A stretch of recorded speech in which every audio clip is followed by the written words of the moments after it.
ရဲ့သိုးစိတ်တွေကိုကြောင်းနေကြတယ်။ယာကုပ်ကယောသက်ကိုရှေခင်ရက်ကိုသွားပြီးတင့်ကိုတွေနဲ့သိုးတွေစိတ်တွေအားလုံးအစဉ်ပြေလားဆိုတာသွားကြည့်စမ်းပါ။ပြီးရဲ့အဖေကိုပြန်လာပြောလို့မှားလိုက်တယ်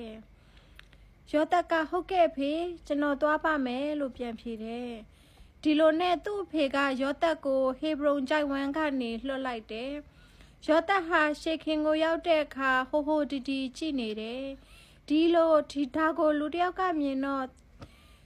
တင်ပါရရှာနေတာလေလို့မေးလိုက်တယ်။ယောသက်ကသိုးစိတ်တွေကြောင်းနေတဲ့ကျွန်တော်ကိုယ်တွေကိုရှာနေတာပါ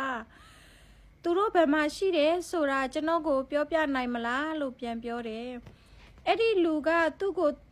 တို့သွားကြပြီ။သူတို့ဒေါတန်အရက်ကိုသွားမယ်လို့ပြောတန်ကြားမိတယ်လို့ပြန်ပြောတယ်။ဒါကြောင့်ယောသက်ဟာသူ့အကိုတွေနောက်ကိုလိုက်သွားပြီးသူတို့ကိုဒေါတန်အရက်မှာတွေ့တယ်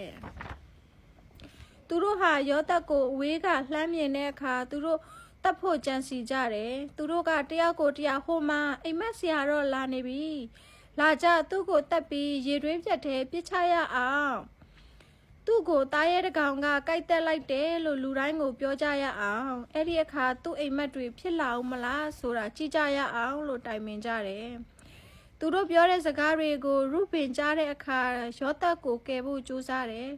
။သူ့ကိုမတက်ပဲရေတွင်းနဲ့ပြစ်ချရအောင်သူ့ကိုမနာကျင်စေနဲ့လို့ပြောကြတယ်။သူဟာသူ့ညီကိုကယ်ပြီး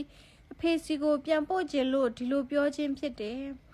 ယောသက်ဟာအကိုရီစီကိုရောက်လာတဲ့အခါသူတို့ဟာသူ့ရဲ့လှပတဲ့ရောင်စုံအင်ဂျီကိုချွတ်ပြီးသူ့ကိုရေတွင်းပြတ်ထဲကိုပြစ်ချလိုက်တယ်။သူတို့အားလုံးထမင်းစားနေတော့အီဂျစ်ပြည်ကိုခရီးပြုနေတဲ့ဣရှမေလကုံသည်တစုကိုရုတ်တရက်တွေးလိုက်ကြတယ်။ဒီကုံသည်တွေရဲ့ကလအုပ်တွေဟာအမွှေးကြိုင်နေနဲ့အဖိုးတန်နဲ့ရေမွေးအမျိုးမျိုးကိုတည်ဆောင်လာတယ်။ယူဒာကသူ့ကိုယ်တွေကိုငါတို့ညီလေးကိုတက်ပြီးလိန်ပြောရလို့ဘာကြိုးရှိမှလဲ။သူ့ကိုဒီကုံသည်တွေစီမှာရောင်းလိုက်ကြရအောင်။အဲ့ဒီလိုဆိုရင်သူ့ကိုနာအောင်လုပ်ဖို့မလိုတော့ဘူး။ဘာပဲပြောသူဟာတို့ရဲ့ညီလေးရင်းမယ်လို့ပြောကြတယ်